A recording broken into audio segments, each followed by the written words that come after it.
glorifier toi, Seigneur, te fais mettre la vie dans nous, te Paroles sous les tropiques. Père, il reste dans nous les cœurs. Paroles sous les tropiques. Une émission mensuelle du diocèse anglican de Maurice. La vie dans nous, te parole ne dit mal toi. Père, il reste dans nous les cœurs. Paroles sous les tropiques est une émission qui vous est présentée chaque dernier mercredi du mois. Mauvais nature, mais quand même, toi appelle-nous, parce qu'il te content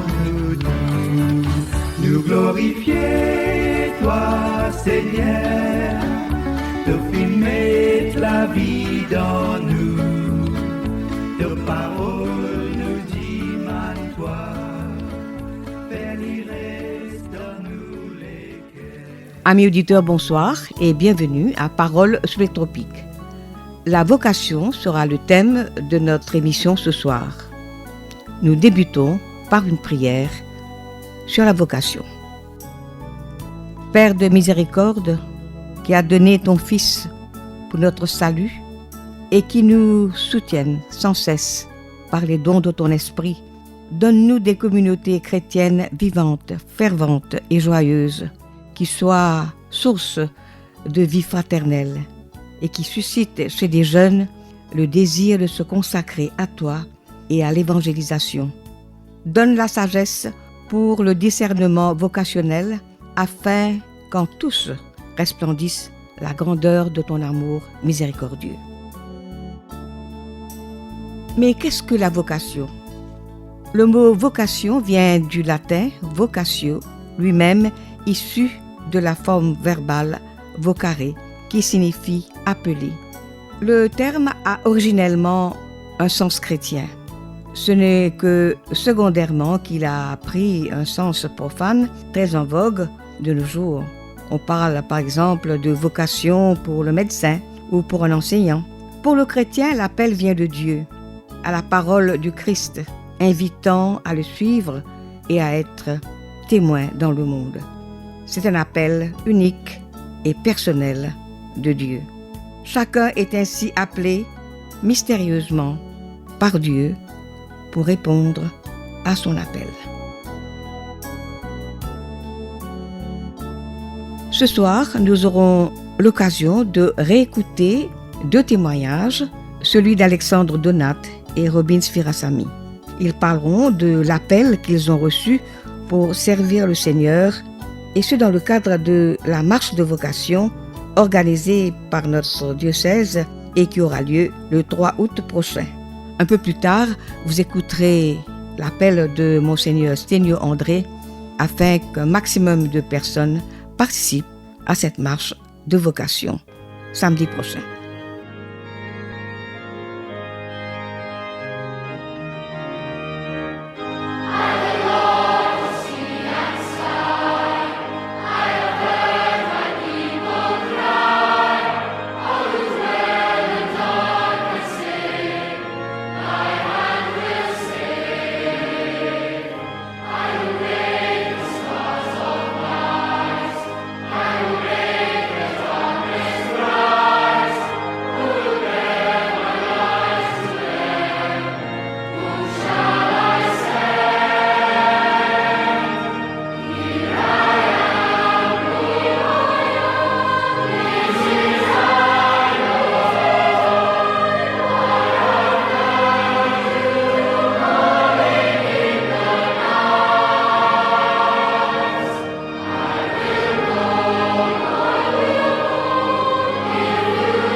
Comme je vous le disais, nous réécouterons ce soir deux témoignages. D'abord, celui du jeune Alexandre Donat, qui détient un diplôme d'ingénieur, mais a tout quitté pour se mettre au service du Seigneur.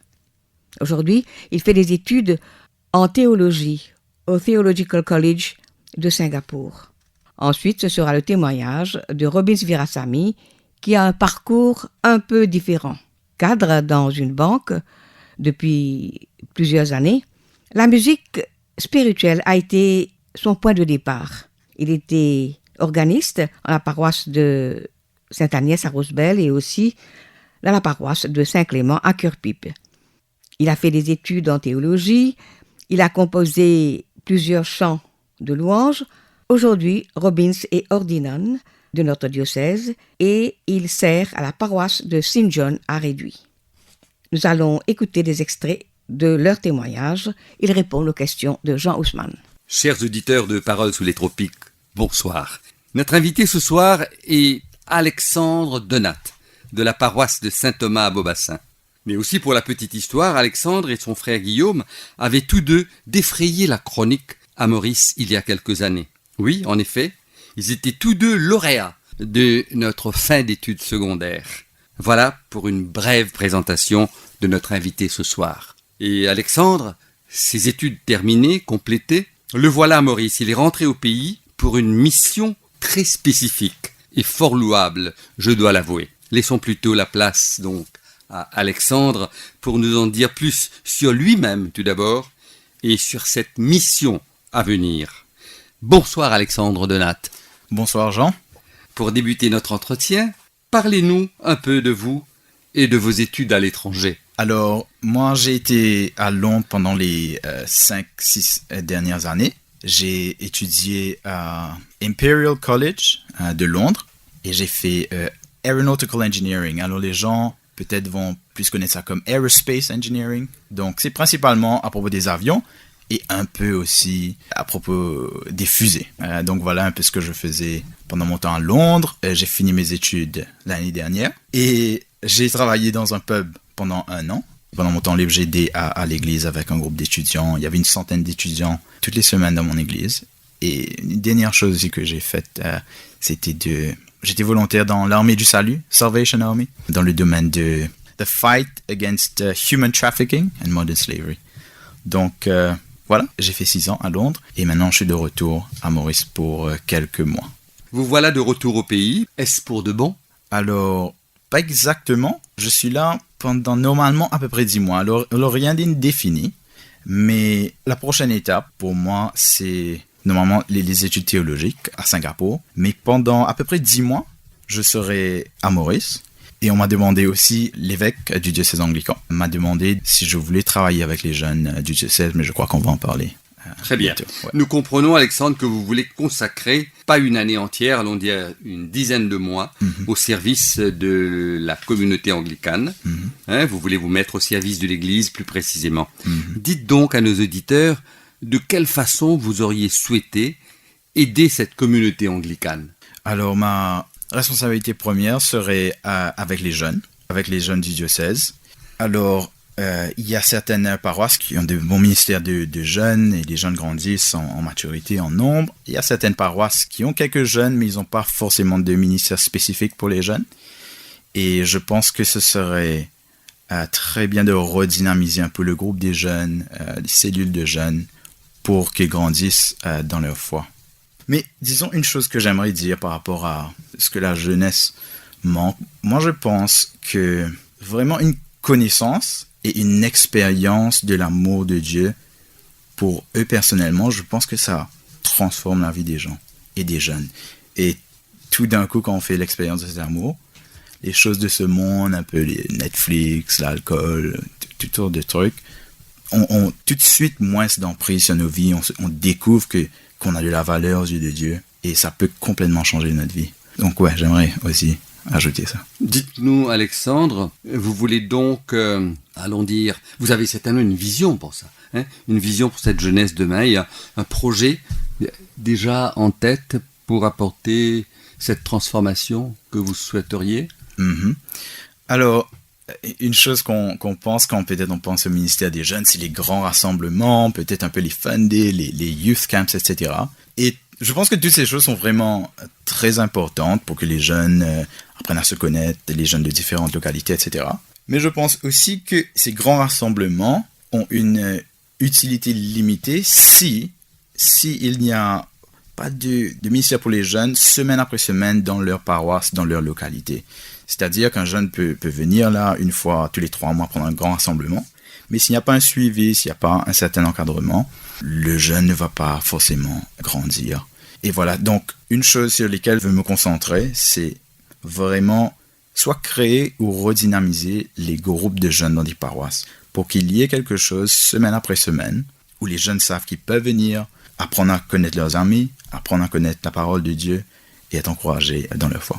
Un appel aux jeunes, c'est simplement d'être à l'écoute de ce que Dieu vous dit. Dieu nous parle à tous et Dieu est en train de vous parler maintenant dans votre vie de tous les jours, de l'écouter. C'est la façon dont vous allez découvrir la vie et voilà, si vous entendez ça et que vous voulez rejoindre un groupe, aussi de rejoindre un groupe. Le dernier mot, Alexandre. J'invite les jeunes à vraiment suivre l'appel de Dieu qu'il a pour eux individuellement. Voilà.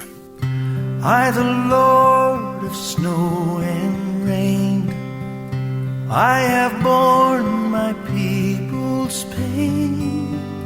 I have wept for love of them. They turn away. I will break their hearts of stone, give them hearts for love alone. I will speak my word to them. Whom shall I send? Here I am, Lord. Is it I, Lord? I have heard you calling in the night. I will go, Lord, if you lead me. I will hold your people in my heart. Après Alexandre Donat, nous écoutons le témoignage de Robbins Virasamy. Robbins Virasamy. Qui est-il? Il est de la paroisse de Saint-Clément, Cupip. Robbins est un jeune homme originaire du Sud, plus précisément de la paroisse de Rosbel. Robbins est aujourd'hui cadre d'une banque. Il est marié et père d'un grand garçon. Ce banquier est un musicien expérimenté. Voilà pour une brève présentation de ce banquier qui est musicien et compositeur à la fois. Eh bien, sans plus tarder, laissons donc la place à Robbins Virasamy pour nous en dire plus sur lui-même et sur cette nouvelle direction qu'il souhaite prendre. Bonsoir Robbins. Bonsoir Jean. Alors, pour débuter cet entretien ce soir, parle-nous un peu plus de toi, de ta carrière de banque et de ces solides études académiques entreprises par la suite. Jean, je pense que tu as dit l'essentiel déjà. Donc, ça fait 30 ans que je suis à la banque. J'évolue surtout dans le retail banking, c'est-à-dire le réseau des branches. Donc, le dernier poste dans les branches que j'ai occupé, c'est branch manager de 2018 à 2021. Ensuite, j'ai rejoint l'équipe en centrale au head office, le retail strategic office. Et depuis 2017, avec l'évolution des différents métiers et l'environnement bancaire lui-même, j'ai fait des études en management, un postgraduate diplôme in business management, ensuite un MBA en 2019. Donc mon travail aujourd'hui c'est beaucoup plus stratégique. Donc faire les études, Jean, et c'était un rêve d'enfant. On n'avait pas les moyens à l'époque, il n'y avait pas ces opportunités à l'époque. Donc, et je pense aussi que les études ne forment pas uniquement pour le travail, mais nous forment aussi pour la vie. Par exemple, les techniques et compétences de gestion sont essentielles à la maison comme à l'église. Donc j'ai participé et depuis longtemps dans les travaux du conseil paroissial et aussi au sein du Board of Commissioners. Donc l'expérience est importante, mais aussi les compétences en stratégie et gestion. Donc c'est vrai que l'expérience et les diplômes nous préparent pour prendre plus de responsabilités au travail, mais cela viendra selon le plan de Dieu. Oui. Alors une petite question, rien que pour être clair, Robbins, est-ce un changement drastique de trajectoire où tu veux en parallèle te consacrer au service de Dieu, au service de son Église? Donc la réponse simple, Jean, c'est travailler et servir l'Église en même temps, comme je le fais actuellement au niveau de la musique et d'autres engagements au niveau du diocèse. Par contre, je voudrais dire deux mots sur ce qu'on appelle techniquement le Self-Supporting Ordained Ministry. Ce sont des professionnels qui travaillent à plein temps et qui servent l'Église à temps partiel. Ils offrent à l'Église le meilleur de leurs expériences professionnelles et bien sûr leur passion pour servir l'Évangile au sein d'une communauté de foi, sans rémunération bien sûr. Cette formule de non-stipendiary priest a bien servi notre diocèse pendant très longtemps. Là, je pense à Bishop Rex lui-même, les révérends Pavadé, Barry, Lingaya et tant d'autres. Donc, mon opinion personnelle aujourd'hui, c'est que dans notre contexte actuel à Maurice, encourager le self-supporting ministry pourrait être une réponse au manque de prêtres de notre diocèse. Alors, dis-nous comment en es-tu arrivé là, hein? Quand as-tu senti ce désir intérieur qu'on appelle souvent l'appel de Dieu? Ce désir remonte à mon adolescence et tu as parlé de Rosebell, le village d'origine. Donc le déclic, c'est quand j'ai vu à l'œuvre un jeune prêtre passionné qui s'est donné entièrement pour faire revivre toute une communauté. Et le résultat de son ministère après 3 ans, c'est que l'Église est devenue une famille unie, mieux organisée et surtout prête à servir dans la joie. L'expérience vécue à Rosebell et à Maïbo aussi m'ont marqué profondément et j'ai toujours voulu continuer ce qu'il avait commencé. L'Église depuis ce jour est devenue ma famille. En grandissant, j'ai découvert avec passion la richesse de l'Église anglicane à Maurice et à l'étranger, son histoire, son patrimoine, sa liturgie, sa musique bien sûr, sa diversité et sa manière d'être Église. En 2010, j'avais commencé un Certificate in Theology auprès de Moore College pour mieux comprendre les Écritures. Cela m'a beaucoup aidé à discerner mieux et comprendre c'est quoi la vocation. Donc, comme dans toute famille, on partage les joies et les peines. Depuis des années, nous ressentons l'effet du manque de prêtres dans notre diocèse. Les églises presque vides, certaines richesses de la tradition anglicane disparaissent et il y a un problème de transmission.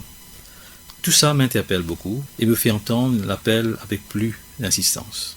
L'autre aspect très important que tu as mentionné, c'est la pratique spirituelle et religieuse. Comment emmener une communauté à faire l'expérience de Dieu dans sa vie de tous les jours?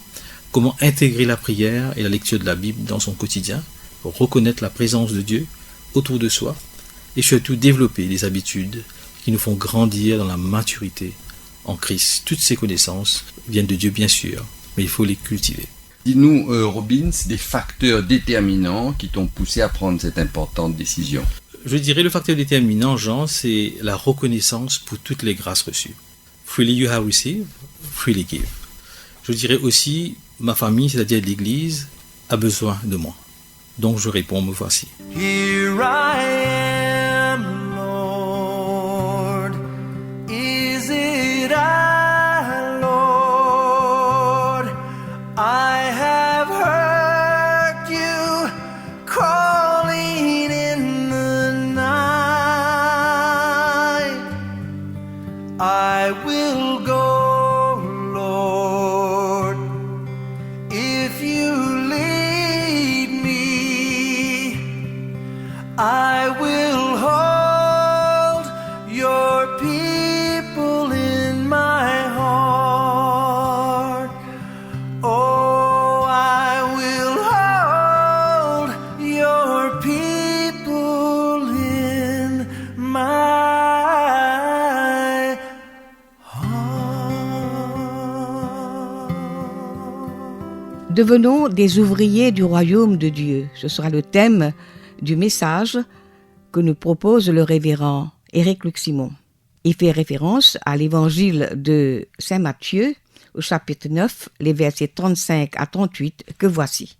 Jésus parcourait toutes les villes et les villages et enseignait dans les synagogues, prêchant la bonne nouvelle du royaume et guérissant toute maladie et toute infirmité.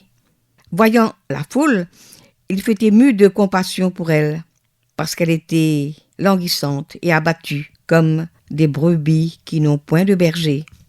Alors, il dit à ses disciples, « La moisson est grande, mais il y a peu d'ouvriers. Priez donc le maître de la moisson d'envoyer des ouvriers dans sa moisson. » Évangile du Christ. Louange au Christ notre Seigneur. Écoutons à présent le révérend Éric Luc-Simon. Mes chers amis, bonsoir. Le texte de l'Évangile que nous avons entendu ce soir parle de la grande moisson. Mais cependant, il y a peu d'ouvriers. Le royaume de Dieu est un royaume spirituel, mais qui cependant fonctionne comme le monde actuel. Dans ce royaume existe un roi, c'est le Seigneur Jésus-Christ, le roi des rois, le Seigneur des seigneurs, qui est venu conquérir par l'Évangile le monde entier. Notre Seigneur a des ouvriers à sa disposition qui travaillent afin d'établir son règne de paix et de justice dans toutes les nations. Au fait, pour faire grandir son royaume, Jésus nous a donné premièrement un grand commandement. Dans Matthieu, chapitre 22, les versets 35 à 40, où il nous dit ceci. « Tu aimeras le Seigneur, ton Dieu, de tout ton cœur, de toute ton âme et de tout ton esprit. » Voilà le grand et le premier commandement que Jésus nous a donné. Et bien sûr, il parle d'un second qui lui est semblable en ces termes. « Tu aimeras ton prochain comme toi-même. » De ces deux commandements dépend toute la loi ainsi que les prophètes. Mes amis, sans cet amour pour Dieu, le Père, le Fils et le Saint-Esprit, et aussi pour notre prochain, ce sera impossible pour nous de servir le royaume de Dieu. C'est ça la base fondamentale de notre engagement pour servir le royaume. Deuxièmement, notre Seigneur Jésus nous a donné la grande commission dans l'Évangile selon saint Matthieu, chapitre 28, les versets 19 et 20, qui nous dit ceci. « Allez faites de toutes les nations des disciples, baptisez-les au nom du Père, du Fils et du Saint-Esprit, et enseignez-leur à mettre en pratique tout ce que je vous ai prescrit. Et moi, je suis avec vous tous les jours jusqu'à la fin du monde. » Jésus a donné ce commandement aux apôtres peu avant de remonter au ciel, et souligne ce qu'il attend d'eux et de leurs successeurs en son absence. Et là, je dois faire ressortir qu'il nous a dit d'aller faire des disciples, non pas des chrétiens ou des croyants. Donc, que signifie être disciple de notre Seigneur Jésus-Christ? Un disciple qui a été baptisé et qui désire prendre sur lui le nom du Sauveur et le suivre et de le servir. On considère aussi Actes des Apôtres, chapitre 1er, verset 8, comme faisant également partie de la Grande Commission, où Jésus disait « Mais vous recevrez une puissance lorsque le Saint-Esprit viendra sur vous, et vous serez mes témoins à Jérusalem, dans toute la Judée, dans la Samarie et jusqu'aux extrémités de la terre. » La Grande Commission est rendue possible par la puissance du Saint-Esprit. Et Dieu nous appelle encore aujourd'hui à être les témoins de Jésus-Christ et ainsi accomplir la Grande Commission, et non seulement dans nos églises, mais dans notre pays, dans nos villes et villages, surtout là où il y a des poches de pauvreté, et partout ailleurs où Dieu nous enverra. Malheureusement, mes chers amis, aujourd'hui il manque des ouvriers dans la grande moisson, comme si il y a une crise de vocation. Malheureusement, il y a aujourd'hui des églises qui n'ont pas de prêtres responsables en permanence, et cela devient une situation bien triste, comme Jésus l'avait décrit dans Marc, chapitre 6, verset 34, et là je cite, « Quand Jésus descend de la barque, il voit une grande foule. Son cœur est plein de pitié. En effet, les gens sont comme des moutons sans berger, et il se met à leur enseigner beaucoup de choses. » C'est pourquoi, mes chers amis, le Christ avait eu compassion du peuple qui était comme des brebis éparpillées, comme des hommes périssant par manque de connaissances. À ce jour encore, beaucoup de personnes sont comme des brebis n'ayant pas de berger, et nous devons avoir de la compassion pour eux et faire tout ce que nous pouvons faire pour les aider. Beaucoup ont besoin d'instructions spirituelles qui forment une moisson abondante. Et donc, on a besoin aussi beaucoup d'ouvriers actifs, mais peu se sont levés pour ce travail. Mais Christ, c'est lui qui est le Seigneur de la moisson, et c'est lui qui bâtit son Église. Qu'est-ce que nous avons à faire aujourd'hui? C'est simplement de commencer à prier le maître afin qu'il envoie lui-même des ouvriers dans cette grande moisson. Aujourd'hui, notre diocèse a du mal à trouver de nouveaux prêtres et diacres. Mais les différents types de vocations, c'est pas seulement le sacrement de l'ordre, c'est-à-dire les prêtres, évêques et diaconats, mais il y a aussi les laïcs consacrés qui servent dans différents ministères dépendant leurs dons. Là, il y a une question de discernement et de formation. Et pour nous, c'est ce qu'on appelle dans notre diocèse le FOI et FOV, Fellowship of Exploration, Fellowship of Vocation. Peut-être ce soir, mes chers amis, je vais terminer avec ce verset qui se trouve dans Ésaïe 6, verset 8. Le prophète disait « J'entendis la voix du Seigneur disant « Qui enverrai-je et qui marchera pour nous ?» Je répondis « Me voici, envoie-moi. » Peut-être ce soir, sommes-nous en train d'entendre l'appel de Dieu pour être son ouvrier ou ouvrière dans la grande moisson. Alors, que dirions-nous? Prions le Seigneur. Seigneur grand Dieu Tout-Puissant, nous te disons merci Seigneur pour ces paroles que nous venons d'entendre. Seigneur, nous savons que tu appelles des ouvriers, des ouvrières pour travailler pour toi.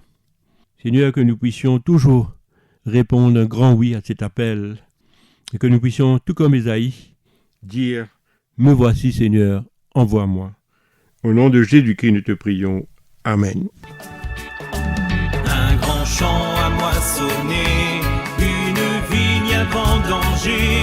Dieu appelle maintenant pour sa récolte. Un grand champ à moissonner, une vigne à vendanger. Dieu appelle maintenant ses ouvriers vers la Je vous invite à écouter à présent l'appel de Monseigneur Sténio André pour la marche des vocations. Bonsoir tous les fidèles auditeurs du Parole sous les tropiques. Alors justement, je voudrais passer un message à tous ceux et celles qui ont envie d'apporter une contribution à notre marche des vocations qui aura lieu le 3 août à partir de 10h. Nous pouvons marcher depuis Collège St. Andrews pour nous terminer à l'église de St. Andrews à Quatre-Bornes.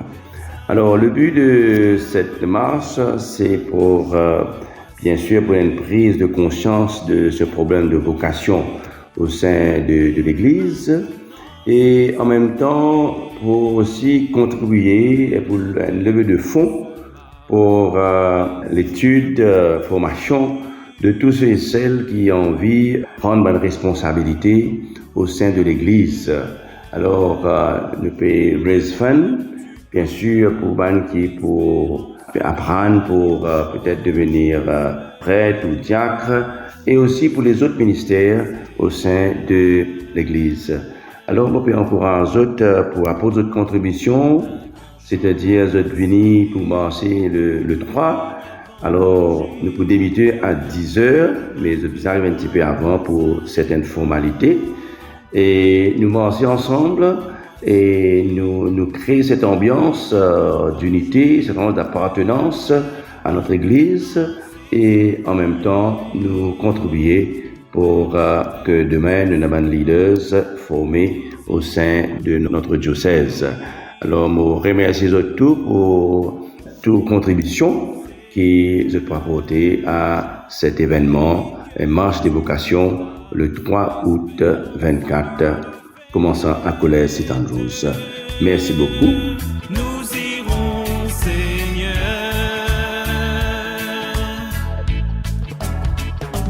Un grand champ à moissonner, une vigne à vendanger. Dieu appelle. Chers amis, c'est ici que nous allons prendre congé de vous. Nous vous remercions de votre attention. Merci à Alain Juste pour sa précieuse collaboration technique. Prochain rendez-vous le mercredi 28 août à partir de 19h30. Au revoir et soyons nombreux à la marche de vocation samedi prochain. De la rencontre, conduis-nous, Seigneur.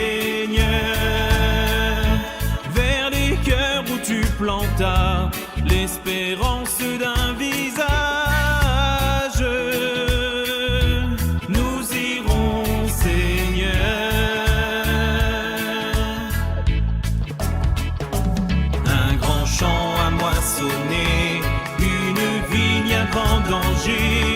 Dieu appelle maintenant pour sa récolte. Un grand champ à moissonner, une vigne à vendanger.